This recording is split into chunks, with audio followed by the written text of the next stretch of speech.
सुस्वागतम श्रोतागण। आपने चुना है हिंदी यूनिट को और ये है आपका खास प्रोग्राम कथाकृति। कथाकृति में आज शामिल है मन्नू भंडारी की लिखी कहानी यही सच है। इस कहानी में मन्नू भंडारी जी ने स्त्री मनोदशा की बहुत ही सुंदर चित्रण किया है। प्रेम एक से ही होता है, इस वाक्य को भी पूर्णतया नकारा है। प्रेम स्थिर नहीं रहता, प्रेम बहता है और बहता है इसके साथ सृष्टि की हर भावना। प्रेम सफ़र करता है, स्रोत से मंजिल तक का सफ़र, जीवन से मृत्यु तक का सफ़र, और देखता है रोज़ नया मंजर। इनमें से कुछ की यादें साथ रहती है और कुछ भूल जाती है। कुछ आज का अच्छा लगता है और कुछ बीते कल का, और इसी बुरा भला के दोहमच में आदमी जीवन भर फंसे रहता है, जबकि यह हर व्यक्ति के साथ होता है। जीवन के इन पहलुओं को जानने के लिए चलिए बिना किसी देरी के सुनना और समझना शुरू किया जाए। आज की हिंदी कहानी यही सच है।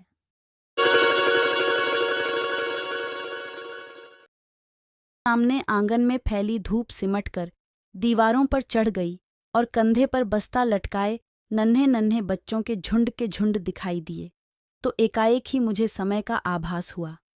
घंटा भर हो गया यहाँ खड़े खड़े और संजय का अभी तक पता नहीं। झुंझलाती सी मैं कमरे में आती हूँ। कोने में रखी मेज पर किताबें बिखरी पड़ी हैं, कुछ खुली कुछ बंद। एक क्षण मैं उन्हें देखती रहती हूँ, फिर निरुद्देश्य सी कपड़ों की अलमारी खोलकर सरसरी सी नज़र से कपड़े देखती हूँ। सब बिखरे पड़े हैं। इतनी देर यूं ही व्यर्थ खड़ी रही, इन्हें ही ठीक कर लेती, पर मन नहीं करता और फिर बंद कर देती हूँ। नहीं आना था तो व्यर्थ ही मुझे समय क्यों दिया। फिर यह कोई आज ही की बात है। हमेशा संजय अपने बताए हुए समय से घंटे 2 घंटे देरी करके आता है और मैं हूँ कि उसी क्षण से प्रतीक्षा करने लगती हूँ। उसके बाद लाख कोशिश करके भी तो किसी काम में अपना मन नहीं लगा पाती।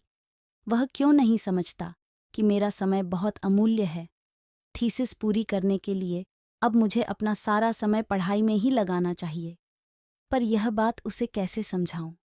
2 मेज पर बैठकर मैं फिर पढ़ने का उपक्रम करने लगती हूँ, पर मन है कि लगता ही नहीं। पर्दे के जरा से हिलने से दिल की धड़कन बढ़ जाती है और बार बार नज़र घड़ी के सरकते हुए कांटों पर दौड़ जाती है। हर समय यही लगता है, वह आया वह आया।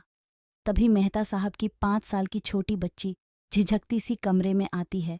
आंटी, हमें कहानी सुनाओगी? नहीं, अभी नहीं, पीछे आना।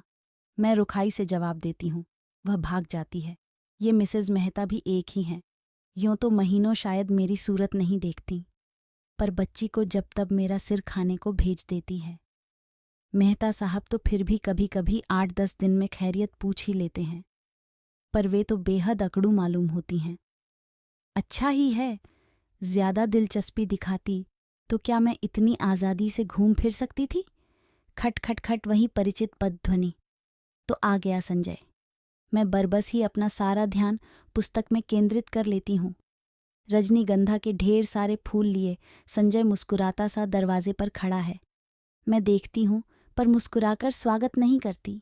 हंसता हुआ वह आगे बढ़ता है और फूलों को मेज पर पटक कर पीछे से मेरे दोनों कंधे दबाता हुआ पूछता है, बहुत नाराज हो?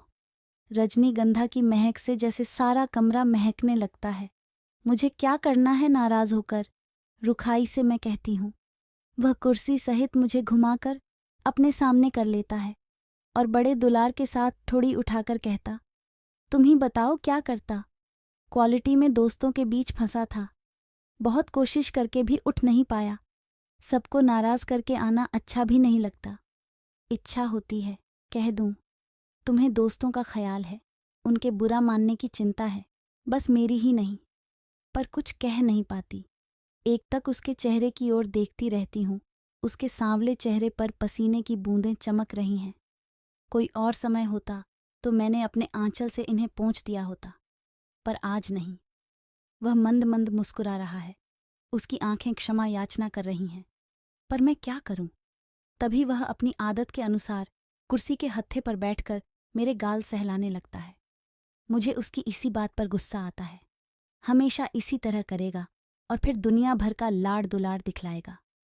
वह जानता जो है कि इसके आगे मेरा क्रोध टिक नहीं पाता। फिर उठकर वह फूलदान के पुराने फूल फेंक देता है और नए फूल लगाता है। फूल सजाने में वह कितना कुशल है। एक बार मैंने यूं ही कह दिया था कि मुझे रजनीगंधा के फूल बड़े पसंद हैं, तो उसने नियम ही बना लिया कि हर चौथे दिन ढेर सारे फूल लाकर मेरे कमरे में लगा देता है। और अब तो मुझे भी ऐसी आदत हो गई है कि एक दिन भी कमरे में फूल न रहें तो न पढ़ने में मन लगता है न सोने में। ये फूल जैसे संजय की उपस्थिति का आभास देते रहते हैं। थोड़ी देर बाद हम घूमने निकल जाते हैं। एकाएक ही मुझे इरा के पत्र की बात याद आती है, जो बात सुनने के लिए मैं सवेरे से ही आतुर थी। इस गुस्सेबाजी में जाने कैसे उसे ही भूल गई। सुनो, इरा ने लिखा है कि किसी दिन भी मेरे पास इंटरव्यू का बुलावा आ सकता है, मुझे तैयार रहना चाहिए। कहाँ? कलकत्ता से? कुछ याद करते हुए संजय पूछता है और फिर एकाएक ही उछल पड़ता है। यदि तुम्हें वह जॉब मिल जाए तो मज़ा आ जाए दीपा, मज़ा आ जाए। हम सड़क पर हैं, नहीं तो अवश्य ही उसने आवेश में आकर कोई हरकत कर डाली होती। जाने क्यों मुझे उसका इस प्रकार प्रसन्न होना अच्छा नहीं लगता। क्या वह चाहता है कि मैं कलकत्ता चली जाऊं, उससे दूर? तभी सुनाई देता है, तुम्हें यह जॉब मिल जाए तो मैं भी अपना तबादला कलकत्ता ही करवा लूं, हेड ऑफिस में। यहाँ की रोज़ की किचकिच से तो मेरा मन ऊब गया है। कितनी ही बार सोचा कि तबादले की कोशिश करूं, पर तुम्हारे ख्याल ने हमेशा मुझे बांध लिया। ऑफिस में शांति हो जाएगी, पर मेरी शामें कितनी वीरान हो जाएंगी। उसके स्वर की आर्द्रता ने मुझे छू लिया। एकाएक ही मुझे लगने लगा कि रात बड़ी सुहावनी हो चली है। हम दूर निकलकर अपनी प्रिय टेकरी पर जाकर बैठ जाते हैं। दूर दूर तक हल्की सी चांदनी फैली हुई है और शहर की तरह यहाँ का वातावरण धुएं से भरा हुआ नहीं है। वह दोनों पैर फैलाकर बैठ जाता है और घंटों मुझे अपने ऑफिस के झगड़े की बात सुनाता है और फिर कलकत्ता जाकर साथ जीवन बिताने की योजनाएं बनाता है। मैं कुछ नहीं बोलती, बस एकटक उसे देखती हूँ, देखती रहती हूँ। जब वह चुप हो जाता है तो बोलती हूँ, मुझे तो इंटरव्यू में जाते हुए बड़ा डर लगता है। पता नहीं कैसे क्या पूछते होंगे। मेरे लिए तो यह पहला ही मौका है। वह खिलखिलाकर हंस पड़ता है। तुम भी एक ही मूर्ख हो। घर से दूर यहाँ कमरा लेकर अकेली रहती हो, रिसर्च कर रही हो, दुनिया भर में घूमती फिरती हो और इंटरव्यू के नाम से डर लगता है। क्यों? और गाल पर हल्की सी चपत जमा देता है। फिर समझाता हुआ कहता है, और देखो, आजकल ये इंटरव्यू आदि तो सब दिखावा मात्र होते हैं। वहाँ किसी जान पहचान वाले से इन्फ्लुएंस डलवाना जाकर। पर कलकत्ता तो मेरे लिए एकदम नई जगह है। वहाँ ईरा को छोड़कर मैं किसी को जानती भी नहीं। अब उन लोगों की कोई जान पहचान हो तो बात दूसरी है। असहाय सी मैं कहती हूँ, और किसी को नहीं जानती? फिर मेरे चेहरे पर नजरें गड़ाकर पूछता है, निशीत भी तो वही है। होगा, मुझे क्या करना है उससे? मैं एकदम ही भन्नाकर जवाब देती हूँ। पता नहीं क्यों मुझे लग ही रहा था कि अब वह यही बात कहेगा। कुछ नहीं करना, वह छेड़ने के लहजे में कहता है, और मैं भभक पड़ती हूँ। देखो संजय, मैं 1000 बार तुमसे कह चुकी हूँ कि उसे लेकर मुझसे मजाक मत किया करो। मुझे इस तरह का मजाक जरा भी पसंद नहीं है। वह खिलखिलाकर हंस पड़ता है, पर मेरा तो मूड ही खराब हो जाता है। हम लौट पड़ते हैं। वह मुझे खुश करने के इरादे से मेरे कंधे पर हाथ रख देता है। मैं झपट कर हाथ हटा देती हूँ। क्या कर रहे हो? कोई देख लेगा तो क्या कहेगा? कौन है यहाँ जो देख लेगा? और देख लेगा तो देख ले, आप ही कुढ़ेगा। नहीं, हमें पसंद नहीं है यह बेशर्मी। और सच ही मुझे रास्ते में ऐसी हरकतें पसंद नहीं हैं, चाहे रास्ता निर्जन ही क्यों न हो, पर है तो रास्ता ही, फिर कानपुर जैसी जगह। कमरे में लौटकर मैं उसे बैठने को कहती हूँ, पर वह बैठता नहीं, बस बाहों में भरकर एक बार चूम लेता है। ये भी जैसे उसका रोज का नियम है। वह चला जाता है। मैं बाहर बालकनी में निकलकर उसे देखती रहती हूँ। उसका आकार छोटा होते होते सड़क के मोड़ पर जाकर लुप्त हो जाता है। मैं उधर ही देखती रहती हूँ, निरुद्देश्य सी, खोई खोई सी। फिर आकर पढ़ने बैठ जाती हूँ। रात में सोती हूँ तो देर तक मेरी आंखें मेज पर लगे रजनीगंधा के फूलों को ही निहारती रहती हैं। जाने क्यों अक्सर मुझे भ्रम हो जाता है कि ये फूल नहीं हैं, मानो संजय की अनेकानेक आंखें हैं जो मुझे देख रही हैं, सहला रही हैं, दुलरा रही हैं, और अपने को यूं असंख्य आंखों से निरंतर देखे जाने की कल्पना से ही मैं लजा जाती हूँ। मैंने संजय को भी एक बार यह बात बताई थी तो वह खूब हंसा था, और फिर मेरे गालों को सहलाते हुए उसने कहा था कि मैं पागल हूँ, निरी मूर्खा हूँ। कौन जाने, शायद उसका कहना ही ठीक हो, शायद मैं पागल ही हूँ। कानपुर में जानती हूँ, संजय का मन निशीथ को लेकर जब तब सशंकित हो उठता है, पर मैं उसे कैसे विश्वास दिलाऊं कि मैं निशीथ से नफरत करती हूँ। उसकी याद मात्र से मेरा मन घृणा से भर उठता है।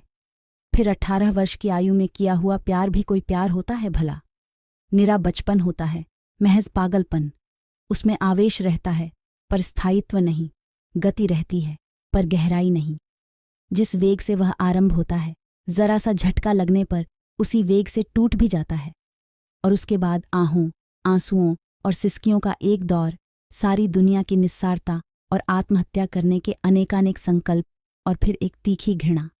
जैसे ही जीवन को दूसरा आधार मिल जाता है, उन सबको भूलने में एक दिन भी नहीं लगता। फिर तो वह सब ऐसी बेवकूफ़ी लगती है जिस पर बैठकर घंटों हंसने की तबीयत होती है। तब एकाएक ही इस बात का एहसास होता है कि ये सारे आंसू, ये सारी आहें उस प्रेमी के लिए नहीं थीं, वरन जीवन की उस रिक्तता और शून्यता के लिए थीं जिसने जीवन को नीरस बनाकर बोझिल कर दिया था। तभी तो संजय को पाते ही मैं निशीथ को भूल गई। मेरे आंसू हंसी में बदल गए और आहों की जगह किलकारियां गूंजने लगीं। पर संजय है कि जब तब निशीथ की बात को लेकर व्यर्थ ही खिन्न सा हो उठता है। मेरे कुछ कहने पर वह खिलखिला अवश्य पड़ता है, पर मैं जानती हूँ वह पूर्ण रूप से आश्वस्त नहीं है। उसे कैसे बताऊं कि मेरे प्यार का, मेरी कोमल भावनाओं का, भविष्य की मेरी अनेकानेक योजनाओं का एकमात्र केंद्र संजय ही है। यह बात दूसरी है कि चांदनी रात में किसी निर्जन स्थान में पेड़ तले बैठकर भी मैं अपनी थीसिस की बात करती हूँ, या वह अपने ऑफिस की, मित्रों की बातें करता है, या हम किसी और विषय पर बात करने लगते हैं। पर इस सब का यह मतलब तो नहीं कि हम प्रेम नहीं करते। वह क्यों नहीं समझता कि आज हमारी भावुकता यथार्थ में बदल गई है। सपनों की जगह हम वास्तविकता में जीते हैं। हमारे प्रेम को परिपक्वता मिल गई है, जिसका आधार पाकर वह अधिक गहरा हो गया है, स्थायी हो गया है। पर संजय को कैसे समझाऊं यह सब? कैसे उसे समझाऊं कि निशीथ ने मेरा अपमान किया है, ऐसा अपमान जिसकी कचोट से मैं आज भी तिलमिला जाती हूँ। संबंध तोड़ने से पहले एक बार तो उसने मुझे बताया होता कि आखिर मैंने ऐसा कौन सा अपराध कर डाला था जिसके कारण उसने मुझे इतना कठोर दंड दे डाला। सारी दुनिया की भर्त्सना, तिरस्कार, परिहास और दया का विष मुझे पीना पड़ा। विश्वासघाती, नीच कहीं का। और संजय सोचता है कि आज भी मेरे मन में उसके लिए कोई कोमल स्थान है। छे, मैं उससे नफरत करती हूँ, और सच पूछो तो अपने को भाग्यशालिनी समझती हूँ कि मैं एक ऐसे व्यक्ति के चंगुल में फंसने से बच गई जिसके लिए प्रेम महज एक खिलवाड़ है। संजय, यह तो सोचो कि यदि ऐसी कोई भी बात होती तो क्या मैं तुम्हारे आगे, तुम्हारी हर उचित अनुचित चेष्टा के आगे यूं आत्मसमर्पण करती, तुम्हारे चुंबनों और आलिंगनों में अपने को यूं बिखरने देती? जानते हो, विवाह से पहले कोई भी लड़की किसी को इन सब का अधिकार नहीं देती, पर मैंने दिया। क्या केवल इसीलिए नहीं कि मैं तुम्हें प्यार करती हूँ, बहुत बहुत प्यार करती हूँ। विश्वास करो संजय, तुम्हारा मेरा प्यार ही सच है। निशीथ का प्यार तो मात्र छल था, भ्रम था, झूठ था। कानपुर। परसों मुझे कलकत्ता जाना है, बड़ा डर लग रहा है। कैसे क्या होगा? मान लो इंटरव्यू में बहुत नर्वस हो गई तो संजय को कह रही हूँ कि वह भी साथ चले, पर उसे ऑफिस से छुट्टी नहीं मिल सकती। एक तो नया शहर, फिर इंटरव्यू। अपना कोई साथ होता तो बड़ा सहारा मिल जाता। मैं कमरा लेकर अकेली रहती हूँ। यूं अकेली घूम फिर भी लेती हूँ तो संजय सोचता है मुझ में बड़ी हिम्मत है, पर सच बड़ा डर लग रहा है। बार बार मैं यह मान लेती हूँ कि मुझे नौकरी मिल गई है और मैं संजय के साथ वहां रहने लगी हूँ। कितनी सुंदर कल्पना है, कितनी मादक। पर इंटरव्यू का भय मादकता से भरे इस स्वप्नजाल को छिन्न भिन्न कर देता है। काश संजय भी किसी तरह मेरे साथ चल पाता। कलकत्ता, गाड़ी जब हावड़ा स्टेशन के प्लेटफॉर्म पर प्रवेश करती है तो जाने कैसी विचित्र आशंका, विचित्र से भय से मेरा मन भर जाता है। प्लेटफॉर्म पर खड़े असंख्य नर नारियों में मैं इरा को ढूंढ रहती हूँ। वह कहीं दिखाई नहीं देती। नीचे उतरने के बजाय खिड़की में से ही दूर दूर तक नजरें दौड़ाती हूँ। आखिर एक कुल्ली को बुलाकर अपना छोटा सा सूटकेस और बिस्तर उतारने का आदेश दे मैं नीचे उतर पड़ती हूँ। उस भीड़ को देखकर मेरी दहशत जैसे और बढ़ जाती है।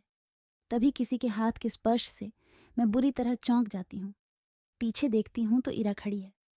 रुमाल से चेहरे का पसीना पोंछते हुए कहती हूँ, ओह, तुझे न देखकर मैं घबरा रही थी कि तुम्हारे घर भी कैसे पहुंचूंगी।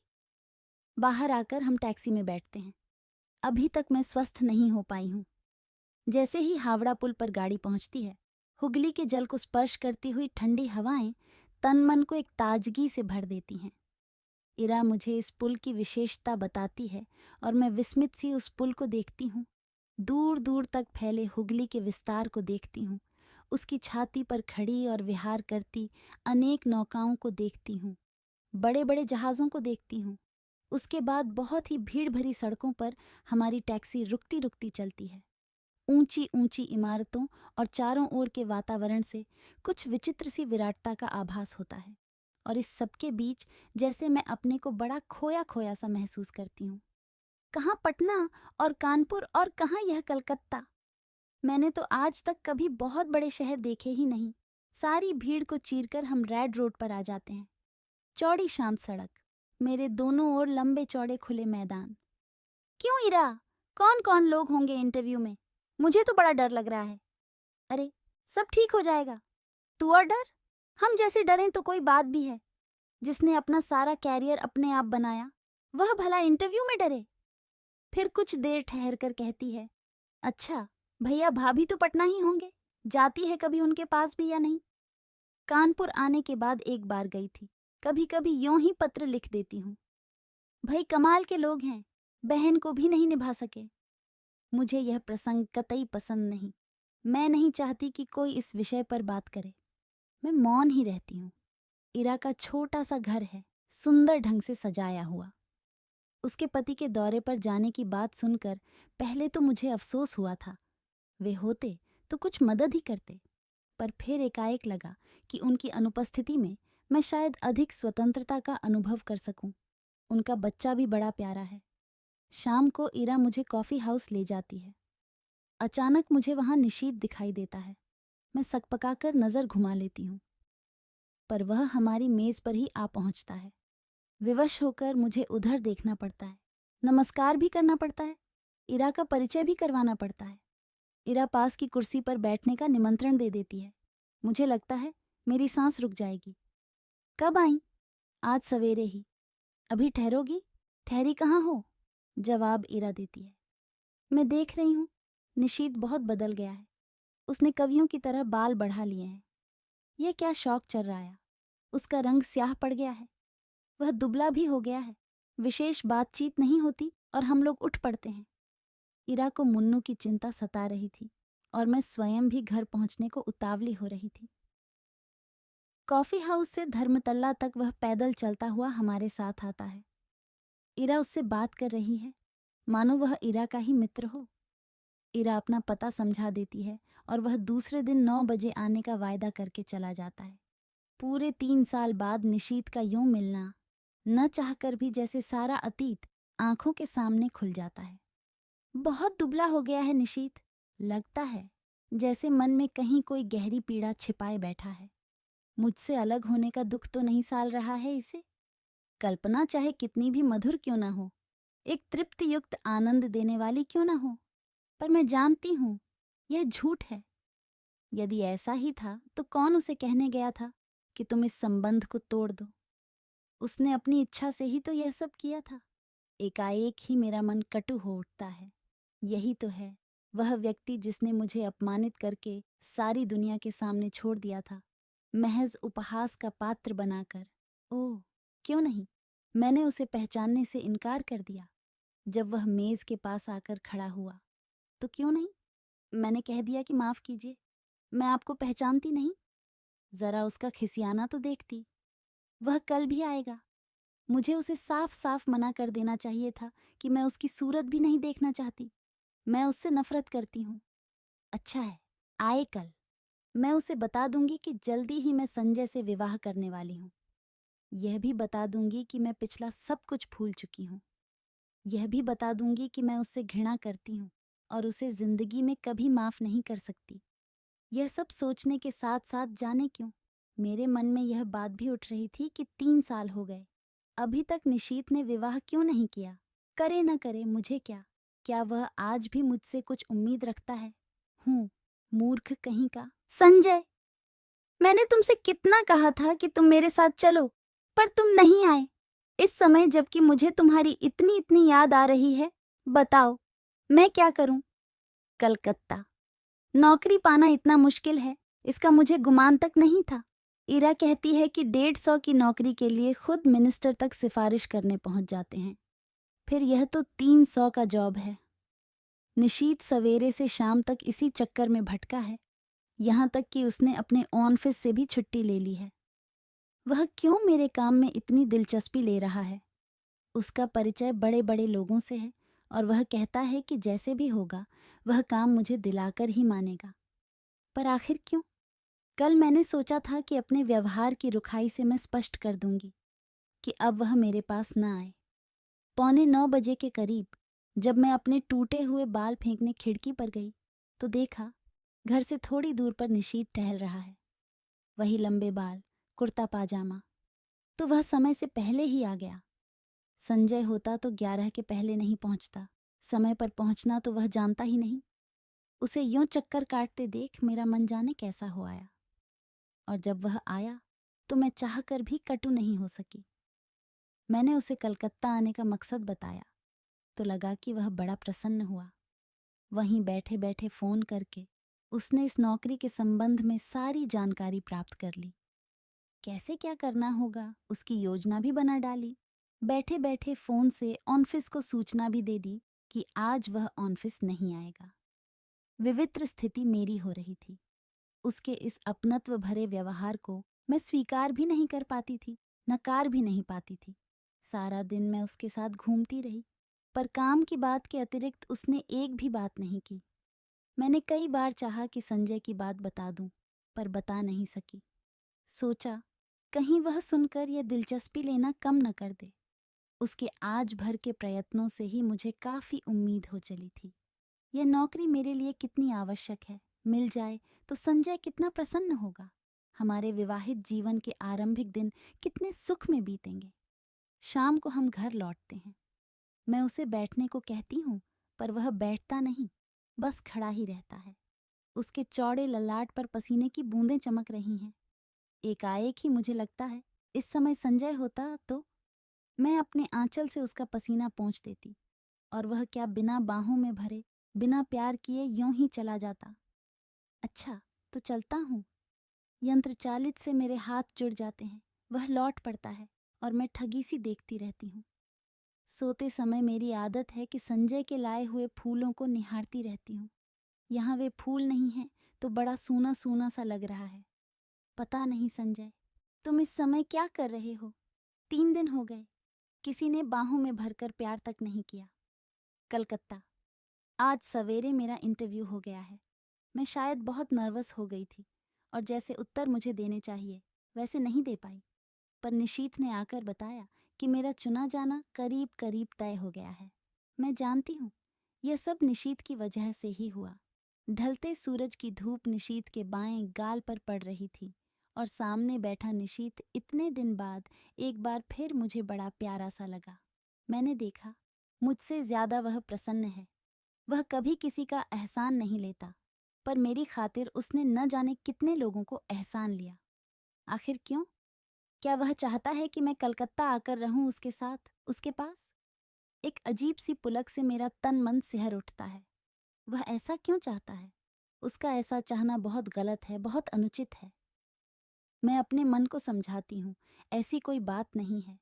शायद वह केवल मेरे प्रति किए गए अन्याय का प्रतिकार करने के लिए यह सब कर रहा है। पर क्या वह समझता है कि उसकी मदद से नौकरी पाकर मैं उसे क्षमा कर दूंगी या जो कुछ उसने किया है उसे भूल जाऊंगी? असंभव। मैं कल ही उसे संजय की बात बता दूंगी। आज तो इस खुशी में पार्टी हो जाए। काम की बात के अलावा यह पहला वाक्य मैं उसके मुंह से सुनती हूँ। मैं इरा की ओर देखती हूँ। वह प्रस्ताव का समर्थन करके भी मुन्नू की तबीयत का बहाना लेकर अपने को काट लेती है। अकेले जाना मुझे कुछ अटपटा सा लगता है। अभी तक तो काम का बहाना लेकर घूम रही थी, पर अब फिर भी मैं मना नहीं कर पाती। अंदर जाकर तैयार होती हूँ। मुझे याद आता है, निशीत को नीला रंग बहुत पसंद था। मैं नीली साड़ी ही पहनती हूँ। बड़े चाव और सतर्कता से अपना प्रसाधन करती हूँ और बार बार अपने को टोकती जाती हूँ। किसको रिझाने के लिए यह सब हो रहा है? क्या यह निरा पागलपन नहीं है? सीढ़ियों पर निशीत हल्की सी मुस्कुराहट के साथ कहता है, इस साड़ी में तुम बहुत सुंदर लग रही हो। मेरा चेहरा तमा जाता है, कनपटियां सुर्ख हो जाती हैं। मैं चुपचाप ही इस वाक्य के लिए तैयार नहीं थी। यह सदा चुप रहने वाला निशीत बोला भी तो ऐसी बात। मुझे ऐसी बातें सुनने की जरा भी आदत नहीं है। संजय न कभी मेरे कपड़ों पर ध्यान देता है, न ऐसी बातें करता है, जबकि उसे पूरा अधिकार है और यह बिना अधिकार ऐसी बातें करे। पर जाने क्या है कि मैं उस पर नाराज नहीं हो पाती हूँ, बल्कि एक पुलकमय सिहरन महसूस करती हूँ। सच, संजय के मुंह से ऐसा वाक्य सुनने को मेरा मन तरसता रहता है, पर उसने कभी ऐसी बात नहीं की। पिछले 2.5 साल से मैं संजय के साथ रह रही हूँ। रोज ही शाम को हम घूमने जाते हैं। कितनी ही बार मैंने श्रृंगार किया, अच्छे कपड़े पहने, पर प्रशंसा का एक शब्द भी उसके मुंह से नहीं सुना। इन बातों पर उसका ध्यान ही नहीं जाता। यह देखकर भी जैसे यह सब नहीं देख पाता। इस वाक्य को सुनने के लिए तरसता हुआ मेरा मन जैसे रस से नहा जाता है। पर निशीत ने यह बात क्यों कही? उसे क्या अधिकार है? क्या सचमुच ही उसे अधिकार नहीं है? नहीं है? जाने कैसी मजबूरी है, कैसी विवशता है कि मैं इस बात का जवाब नहीं दे पाती हूँ। निश्चयात्मक दृढ़ता से नहीं कह पाती कि साथ चलते इस व्यक्ति को सचमुच ही मेरे विषय में ऐसी अवांछित बात कहने का कोई अधिकार नहीं है। हम दोनों टैक्सी में बैठते हैं। मैं सोचती हूँ, आज मैं इसे संजय की बात बता दूंगी। स्काई रूम, निशीत टैक्सी वाले को आदेश देता है। टुन की घंटी के साथ मीटर डाउन होता है और टैक्सी हवा से बातें करने लगती है। निशीत बहुत सतर्कता से कोने में बैठा है, बीच में इतनी जगह छोड़कर कि यदि हिचकोला खाकर भी टैक्सी रुके तो हमारा स्पर्श न हो। हवा के झोंके से मेरी रेशमी साड़ी का पल्लू उसके समूचे बदन को स्पर्श करता हुआ उसकी गोदी में पड़कर फरफराता है। वह उसे हटाता नहीं है। मुझे लगता है ये रेशमी सुवासित पल्लू उसके तन मन को रस से भिगो रहा है। ये स्पर्श उसे पुलकित कर रहा है। मैं विजय के अकथनीय आह्लाद से भर जाती हूँ। आज भी मैं संजय की बात नहीं कह पाती, चाहकर भी नहीं कह पाती। अपनी इस विवशता पर मुझे खींच भी आती है, पर मेरा मुंह है कि खुलता ही नहीं। मुझे लगता है कि मैं जैसे कोई बहुत बड़ा अपराध कर रही हूँ, पर फिर भी मैं कुछ नहीं कह सकी। यह निशीत कुछ बोलता क्यों नहीं? उसका यूं कोने में दुबक कर निर्विकार भाव से बैठे रहना मुझे कतई अच्छा नहीं लगता। एकाएक ही मुझे संजय की याद आने लगती है।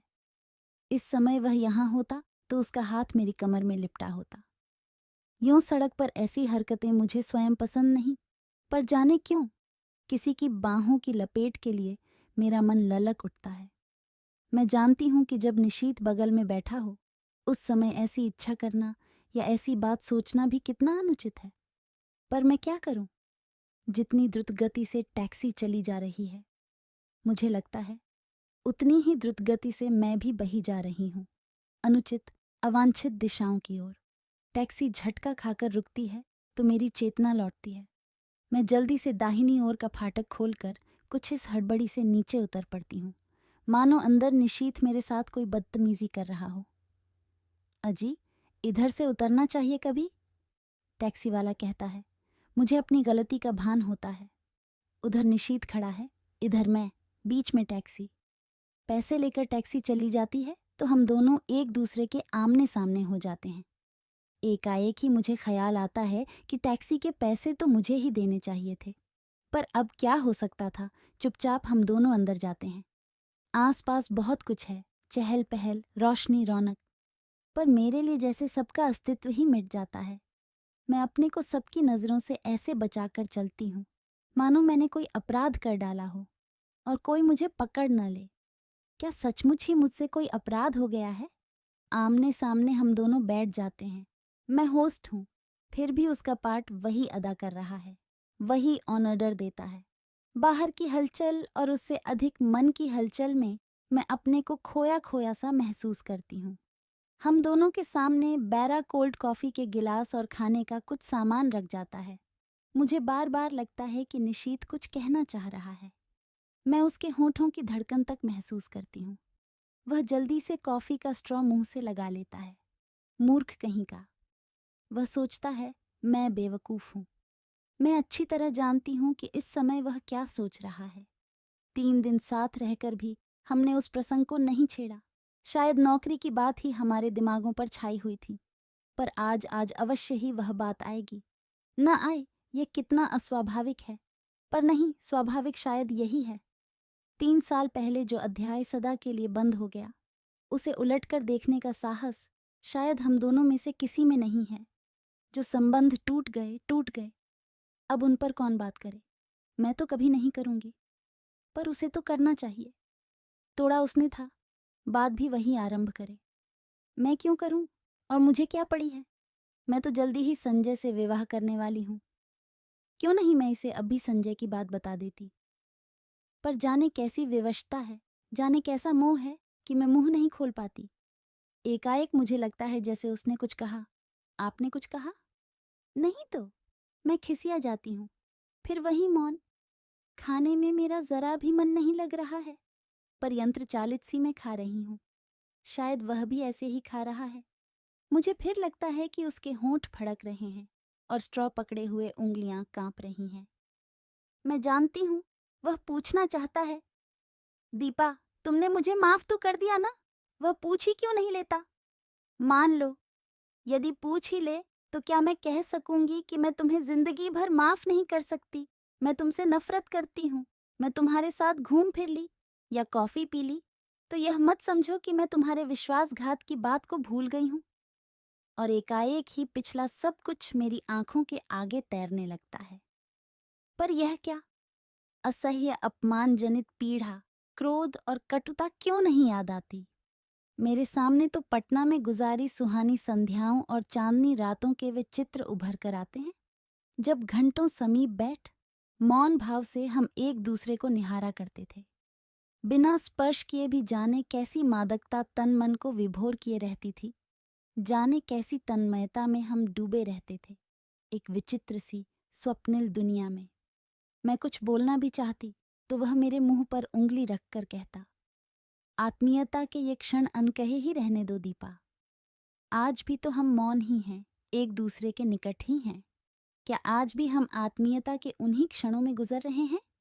मैं अपनी सारी शक्ति लगाकर चीख पड़ना चाहती हूँ, नहीं, नहीं, नहीं, पर कॉफी सिप करने के अतिरिक्त मैं कुछ नहीं कर पाती। मेरा यह विरोध हृदय की न जाने कौन सी अतल गहराइयों में डूब जाता है। निशीथ मुझे बिल नहीं देने देता। एक विचित्र सी भावना मेरे मन में उठती है कि छीना झपटी में किसी तरह मेरा हाथ इसके हाथ से छू जाए। मैं अपने स्पर्श से उसके मन के तारों को झंझना देना चाहती हूँ, पर वैसा अवसर नहीं आता।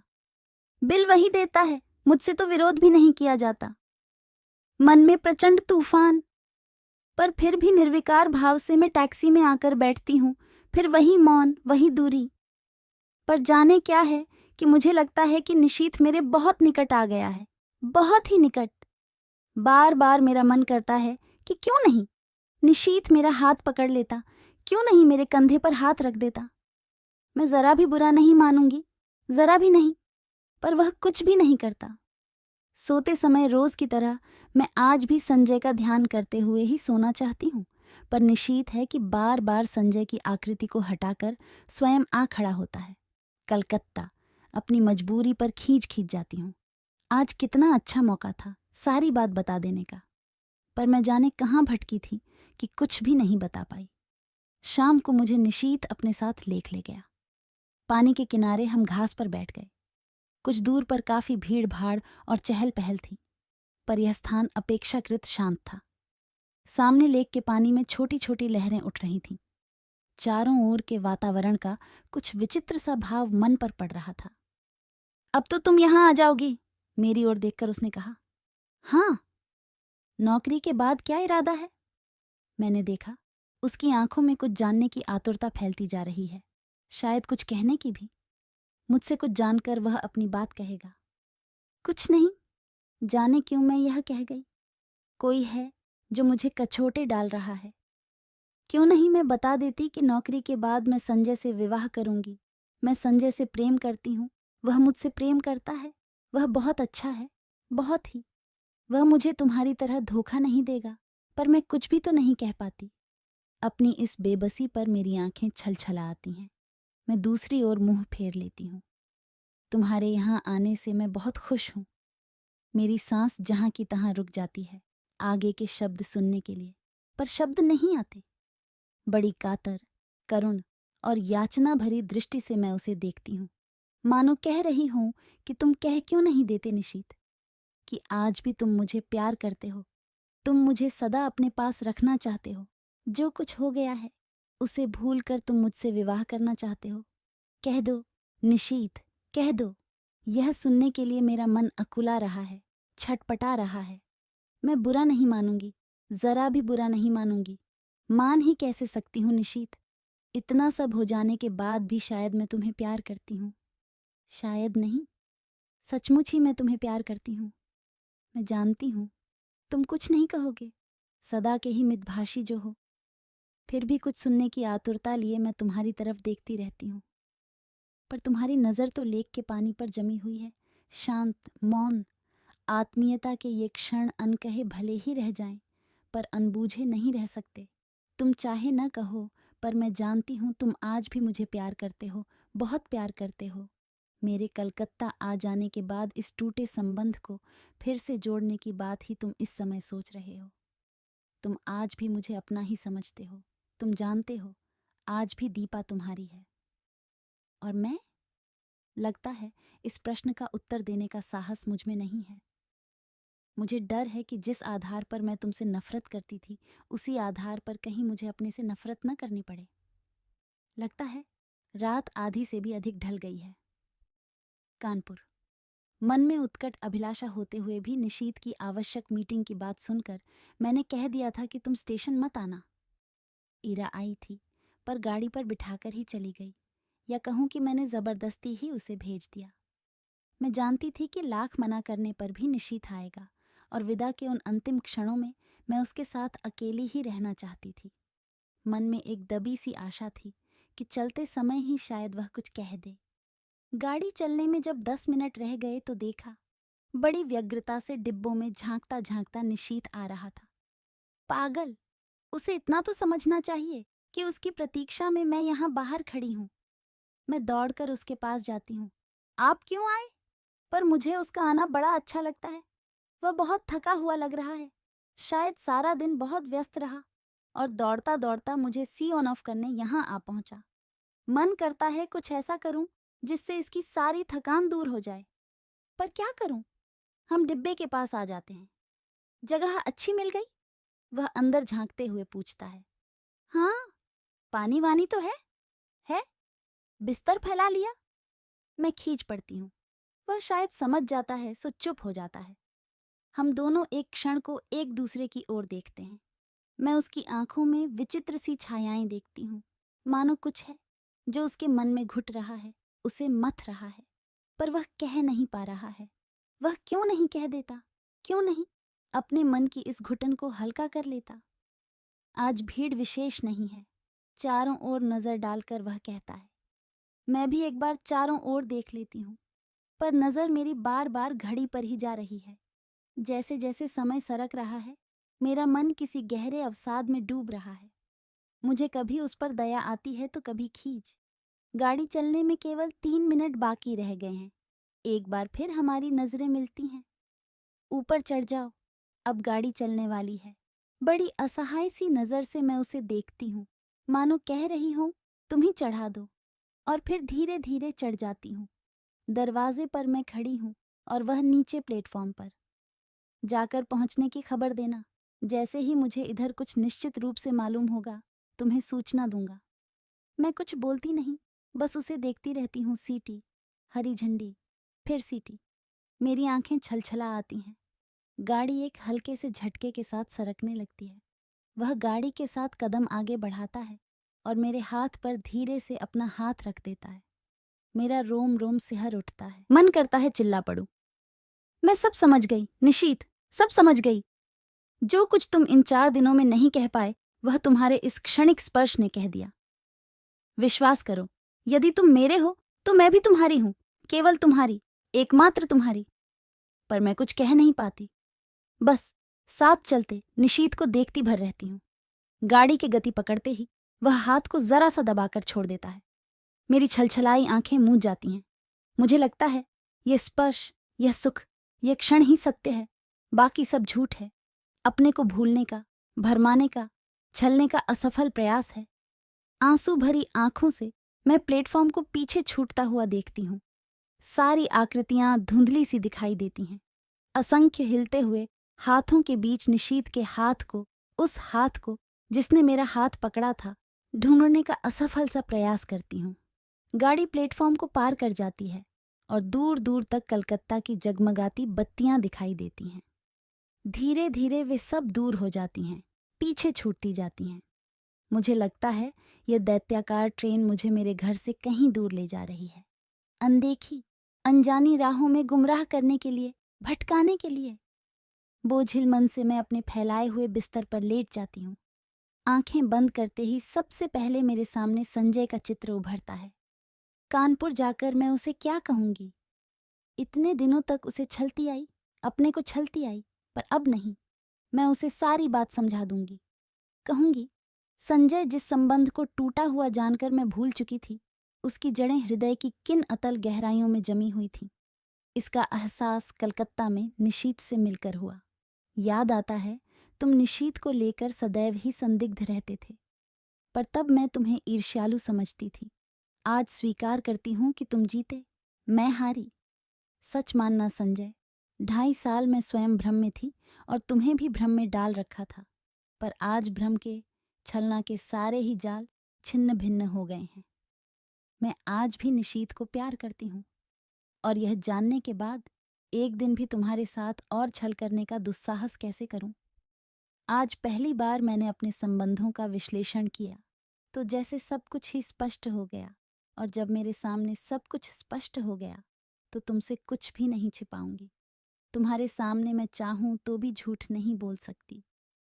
आज लग रहा है तुम्हारे प्रति मेरे मन में जो भी भावना है वह प्यार की नहीं, केवल कृतज्ञता की है। तुमने मुझे उस समय सहारा दिया था जब अपने पिता और निशीत को खोकर मैं चूर चूर हो चुकी थी। सारा संसार मुझे वीरान नजर आने लगा था। उस समय तुमने अपने स्नेहिल स्पर्श से मुझे जिला दिया। मेरा मुरझाया, मरा मन हरा हो उठा। मैं कृतकृत्य हो उठी और समझने लगी कि मैं तुमसे प्यार करती हूँ। पर प्यार की बेसुध घड़ियां, वे विभोर क्षण, तन्मयता के वे पल जहाँ शब्द चुक जाते हैं, हमारे जीवन में कभी नहीं आए। तुम ही बताओ, आए कभी? तुम्हारे असंख्य आलिंगनों और चुंबनों के बीच भी, एक क्षण के लिए भी, तो मैंने कभी तन मन की सुध बिसरा देने वाली पुलक या मादकता का अनुभव नहीं किया। सोचती हूँ, निशीत के चले जाने के बाद मेरे जीवन में एक विराट शून्यता आ गई थी, एक खोखलापन आ गया था। तुमने उसकी पूर्ति की। तुम पूरक थे। मैं गलती से तुम्हें प्रियतम समझ बैठी। मुझे क्षमा कर दो संजय, और लौट जाओ। तुम्हें मुझ जैसी अनेक दीपाएं मिल जाएंगी जो सचमुच ही तुम्हें प्रियतम की तरह प्यार करेंगी। आज एक बात अच्छी तरह जान गई हूँ कि प्रथम प्रेम ही सच्चा प्रेम होता है। बाद में किया हुआ प्रेम तो अपने को भूलने का, भरमाने का प्रयास मात्र होता है। इसी तरह की असंख्य बातें मेरे दिमाग में आती हैं जो मैं संजय से कहूंगी। कह सकूंगी ये सब, लेकिन कहना तो होगा ही। उसके साथ अब एक दिन भी छल नहीं कर सकती। मन से किसी और की आराधना करके तन से उसकी होने का अभिनय करती रहूं। छे, नहीं जानती यही सब सोचते सोचते मुझे कब नींद आ गई। लौटकर अपना कमरा खोलती हूँ तो देखती हूँ सब कुछ ज्यों का त्यों है, सिर्फ फूलदान के रजनीगंधा मुरझा गए हैं। कुछ फूल झरकर जमीन पर इधर उधर भी बिखर गए हैं। आगे बढ़ती हूँ तो जमीन पर पड़ा एक लिफाफा दिखाई देता है। संजय की लिखाई है। खोला तो छोटा सा पत्र था। दीपा, तुमने जो कलकत्ता जाकर कोई सूचना ही नहीं दी।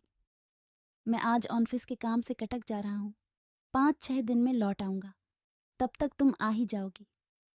जानने को उत्सुक हूं कि कलकत्ता में क्या हुआ। तुम्हारा संजय। एक लंबा निःश्वास निकल जाता है। लगता है एक बड़ा बोझ हट गया। इस अवधि में तो मैं अपने को अच्छी तरह तैयार कर लूंगी। नहा धोकर सबसे पहले मैं निशीत को पत्र लिखती हूँ। उसकी उपस्थिति से जो हिचक मेरे होंठ बंद किए हुए थी, दूर रहकर वह अपने आप ही टूट जाती है। मैं स्पष्ट शब्दों में लिख देती हूँ कि चाहे उसने कुछ नहीं कहा, फिर भी मैं सब कुछ समझ गई हूँ। साथ ही यह भी लिख देती हूँ कि मैं उसकी उस हरकत से बहुत दुखी थी, बहुत नाराज भी, पर उसे देखते ही जैसे सारा क्रोध बह गया। इस अपनत्व में क्रोध भला टिक भी कैसे पाता। लौटी हूँ, तब से न जाने कैसी रंगीनी और मादकता मेरी आंखों के आगे छाई है। एक खूबसूरत से लिफाफे में उसे बंद करके मैं स्वयं पोस्ट करने जाती हूँ। रात में सोती हूँ तो अनायास ही मेरी नज़र सूने फूलदान पर जाती है। मैं करवट बदलकर सो जाती हूँ। कानपुर। आज निशीत को पत्र लिखे 5वां दिन है। मैं तो कल ही उसके पत्र की राह देख रही थी, पर आज की भी दोनों डाकें निकल गईं। जाने कैसा सूना सूना, अनमना अनमना लगता रहा सारा दिन। किसी भी तो काम में जी नहीं लगता। क्यों नहीं लौटती, डाक से ही उत्तर दे दिया उसने। समझ में नहीं आता कैसे समय गुजारूं। मैं बाहर बालकनी में जाकर खड़ी हो जाती हूँ। एकाएक ख्याल आता है, पिछले 2.5 सालों से करीब इसी समय यहीं खड़े होकर मैंने संजय की प्रतीक्षा की है। क्या आज मैं संजय की प्रतीक्षा कर रही हूँ, या मैं निशीत के पत्र की प्रतीक्षा कर रही हूँ? शायद किसी की नहीं, क्योंकि जानती हूं कि दोनों में से कोई भी नहीं आएगा। फिर निरुद्देश्य सी कमरे में लौट पड़ती हूं। शाम का समय मुझसे घर में नहीं काटा जाता। रोज ही तो संजय के साथ घूमने निकल जाया करती थी। लगता है यहीं बैठी रही तो दम ही घुट जाएगा। कमरा बंद करके मैं अपने को धकेलती सी सड़क पर ले आती हूँ। शाम का धुंधलका मन के बोझ को और भी बढ़ा देता है। कहाँ जाऊं? लगता है जैसे मेरी राहें भटक गई हैं, मंजिल खो गई है। मैं स्वयं नहीं जानती आखिर मुझे जाना कहाँ है। फिर भी निरुद्देश्य सी चलती रहती हूँ। पर आखिर कब तक यूं भटकती रहूं? हार कर लौट पड़ती हूँ। आते ही मेहता साहब की बच्ची तार का एक लिफाफा देती है। धड़कते दिल से मैं उसे खोलती हूँ। इरा का तार था। नियुक्ति हो गई है। बधाई। इतनी बड़ी खुशखबरी पाकर भी जाने क्या है कि खुश नहीं हो पाती। यह खबर तो निशीत भेजने वाला था। एकाएक ही एक विचार मन में आता है। क्या जो कुछ मैं सोच गई वह निरा भ्रम ही था, मात्र मेरी कल्पना, मेरा अनुमान? नहीं नहीं, उस स्पर्श को मैं भ्रम कैसे मान लूं, जिसने मेरे तन मन को डुबो दिया था, जिसके द्वारा उसके हृदय की एक एक परत मेरे सामने खुल गई थी। लेक पर बिताए उन मधुर क्षणों को भ्रम कैसे मान लूं, जहां उसका मौन ही मुखरित होकर सब कुछ कह गया था। आत्मीयता के वे अनकहे क्षण। तो फिर उसने पत्र क्यों नहीं लिखा? क्या कल उसका पत्र आएगा? क्या आज भी उसे वही हिचक रोके हुए है? तभी सामने की घड़ी टन टन करके 9 बजाती है। मैं उसे देखती हूँ। ये संजय की लाई हुई है। लगता है जैसे ये घड़ी घंटे सुना सुना कर मुझे संजय की याद दिला रही है। फहराते ये हरे पर्दे, ये हरी बुक रैक, ये टेबल, ये फूलदान, सभी तो संजय के ही लाए हुए हैं। मेज पर रखा यह पेन उसने मुझे सालगिरह पर लाकर दिया था। अपनी चेतना के इन बिखरे सूत्रों को समेटकर मैं फिर पढ़ने का प्रयास करती हूँ, पर पढ़ नहीं पाती। हार कर मैं पलंग पर लेट जाती हूँ। सामने के फूलदान का सूनापन मेरे मन के सूनेपन को और अधिक बढ़ा देता है। मैं कसकर आंखें मूंद लेती हूँ। एक बार फिर मेरी आंखों के आगे लेक का स्वच्छ नीला जल उभर आता है, जिसमें छोटी छोटी लहरें उठ रही थीं। उस जल की ओर देखते हुए निशीत की आकृति उभर कर आती है। वह लाख जल की ओर देखे, पर चेहरे पर अंकित उसके मन की हलचल को मैं आज भी इतनी दूर रहकर भी महसूस करती हूँ। कुछ न कह पाने की मजबूरी, उसकी विवशता, उसकी घुटन आज भी मेरे सामने साकार हो उठती है। धीरे धीरे लेक के पानी का विस्तार सिमटता जाता है और एक छोटी सी राइटिंग टेबल में बदल जाता है, और मैं देखती हूँ कि एक हाथ में पेन लिए और दूसरे हाथ की उंगलियों को बालों में उलझाए निशीत बैठा है। वही मजबूरी, वही विवशता, वही घुटन ले। वह चाहता है पर जैसे लिख नहीं पाता। वह कोशिश करता है पर उसका हाथ बस कांप कर रह जाता है। ओह, लगता है उसकी घुटन मेरा दम घोंट कर रख देगी। मैं एकाएक ही आंखें खोल देती हूँ। वही फूलदान, पर्दे, मेज, घड़ी। आखिर आज निशीत का पत्र आ गया। धड़कते दिल से मैंने उसे खोला। इतना छोटा सा पत्र। प्रिय दीपा, तुम अच्छी तरह पहुंच गई, यह जानकर प्रसन्नता हुई। तुम्हें अपनी नियुक्ति का तार तो मिल ही गया होगा। मैंने कल ही इरा जी को फोन करके सूचना दे दी थी और उन्होंने बताया था कि तार दे देंगी। ऑफिस की ओर से भी सूचना मिल जाएगी। इस सफलता के लिए मेरी ओर से हार्दिक बधाई स्वीकार करना। सच, मैं बहुत खुश हूं कि तुम्हें यह काम मिल गया। मेहनत सफल हो गई। शेष फिर शुभेच्छु, निशीत। बस धीरे धीरे पत्र के सारे शब्द आंखों के आगे लुप्त हो जाते हैं। रह जाता है केवल शेष फिर।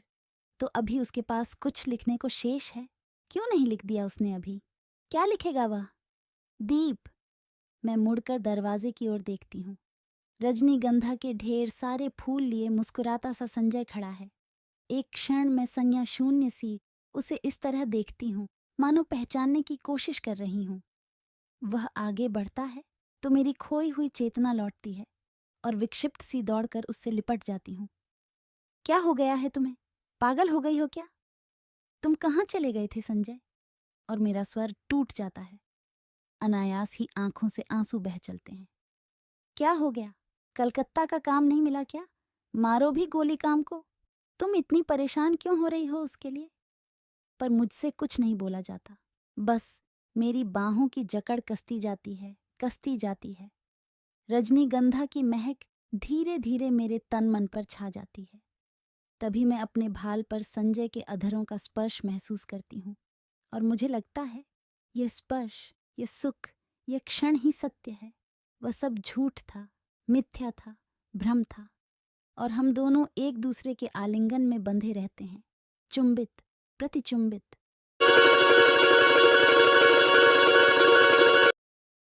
आप सुन रहे थे मन्नू भंडारी की लिखी कहानी यही सच है।